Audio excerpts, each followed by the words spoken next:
বন্ধুগণ আমার, সারা বাংলাদেশে যখন এনসিপি তাদের কার্যক্রম পরিচালনা করছে, নানা গোষ্ঠী এনসিপি নেতা কর্মীদের উপরে, তৃণমূলের নেতা কর্মীদের উপরে হামলা করেছে।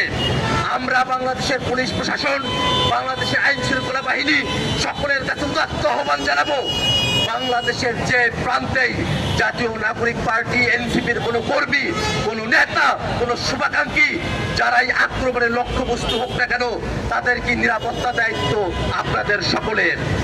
এনসিপি নেতা কর্মীদেরকে নিরাপত্তাহীন করে বাংলাদেশের গণ অভ্যুত্থানের লক্ষ্যকে অর্জন থেকে কখনোই বিরত করা যাবে না।